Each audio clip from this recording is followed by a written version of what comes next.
Tape is a good experience, but not a great game. The facts are the presentation is good, the soundtrack is fantastic, the atmosphere works, and there are moments that can genuinely land emotionally.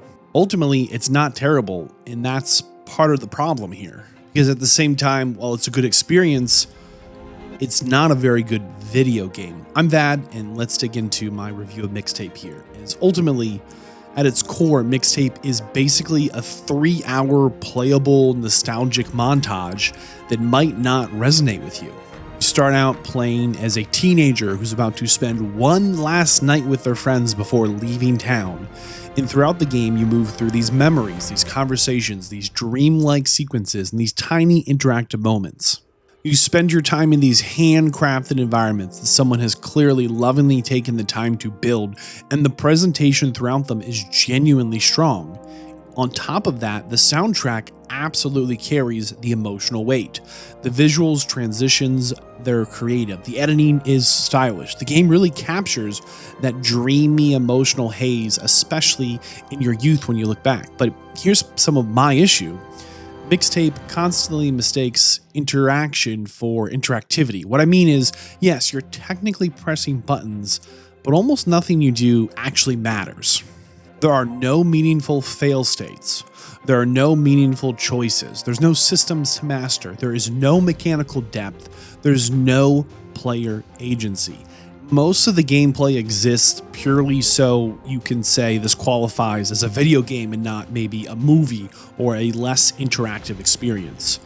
And the soundtrack in Mixtape is doing most of the heavy lifting. That emotional core of Mixtape is not gameplay. It's not even really the writing and the narrative. It's the music. And honestly, the music works. Music is one of the most emotionally powerful things humans create. A single song can instantly drag you back to a specific moment in your life, a relationship, a friend, a breakup, a summer, a phase, and Mixtape understands that extremely well. This game is basically weaponizing memory association. And I'm not saying this to be insulting. I genuinely think some of these moments are going to absolutely land for a large number of people. I think the divide here that comes for me is that there's a difference between a game has earned emotion through the storytelling and that connection to the character and the narrative and the events, and a licensed song made me remember a moment in my own life. They're not the same thing. For me, when I think about it, if I strip some of the soundtrack away from Mixtape, there really isn't much left. The characters are thin, the dialogue often feels artificial, and most conflicts never evolve into anything meaningful. And this is where the game starts to really fall apart for me. You know, a real coming-of-age story is messy, confusing, embarrassing, painful. People make terrible decisions. Your friendships will fracture. You feel isolated. You feel misunderstood. And on some level, Mixtape doesn't feel like youth. It feels like adults remembering youth. It's like they're trying to make nostalgia an aesthetic.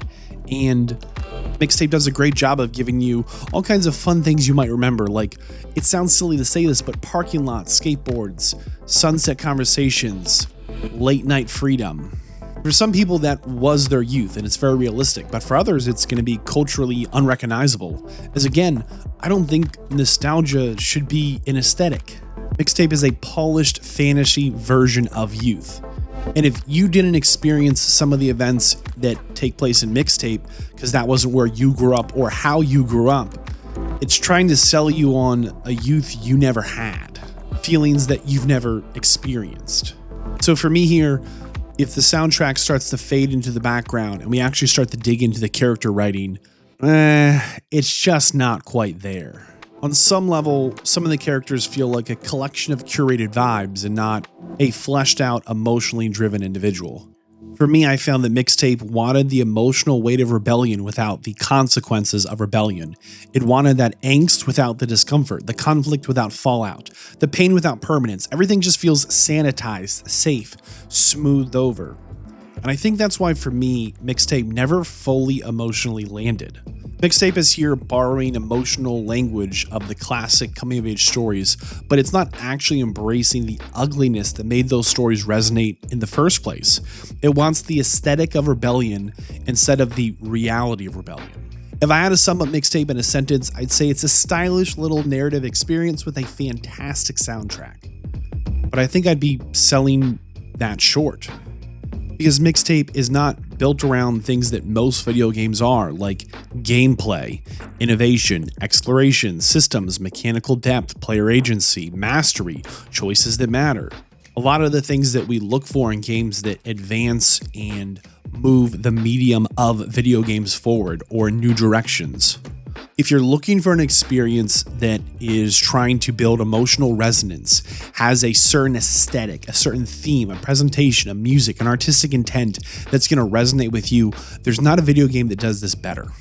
But if you're more interested in traditional video game mechanics like gameplay, replayability, challenge, systems, mechanic, agency, fun, I don't think this is the game for that, as ultimately this game is more art than game.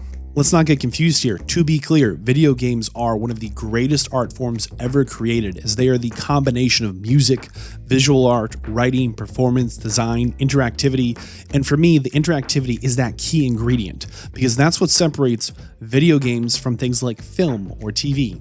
And Mixtape barely uses that medium. I oftentimes in my reviews talk about value for money. It's one of my favorite sections to put together. It doesn't affect the final review score, but a lot of the times it really helps crystallize some thoughts. For me, if I wanted to go and see a movie at my local movie cinema, it would cost double the price of Mixtape. If I want to go have a little more interactive experience than just sitting and watching the movie, I could go to a movie theater and have an experience. For half the price, I could have Mixtape at home. And for me, when I had that thought, it was very telling, because I was no longer comparing Mixtape's value for money to other games. Instead, I was comparing to other experiences I could have. Let's face it, Mixtape is short, very short. I think most people are going to finish Mixtape in around 3 hours, probably much less. And unlike video games that are built around branching choices, experimentation, replayability, mastery, there is no reason to come back and play through this game a second time. Once you've seen the story and heard the soundtrack, you've experienced everything Mixtape has to offer. Let's be clear, I don't think every game needs to be a hundreds of hours slog. Not every experience needs to be endless replay value. And again, I am strongly against forever games. I've made multiple videos talking about this. My point here is, some shorter games are absolutely worth the price because the experience itself is unique enough to justify it. I think for some people, Mixtape is absolutely going to hit them right in that nostalgia. The aesthetic just lands for them. The moments are immaculate. They've been there, they've done that, they get it. I think for the majority of people, it's going to feel like you're paying a premium gaming price for something structurally closer to maybe a streaming miniseries. For me, I wouldn't necessarily be bothered with that experience. But when the gameplay is this thin, the short runtime becomes much harder to ignore. Because on some level, I'm continuing to ask myself, what am I paying for here? The mechanics? No. The systems? No. The replayability? No. I'm really paying for a Mixtape, the presentation, the music licensing, the atmosphere, and the emotional mood. And depending on you as a player, you just might not feel it's worth it. I think a lot of people will finish Mixtape and look back and go, that was nice.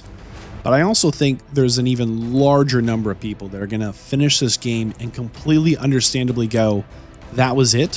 What did I actually do? All in all, Mixtape, is it bad? No. I think it's a decent experience, even a good experience, even a great experience. The soundtrack is excellent and that visual identity is memorable, and some scenes genuinely work.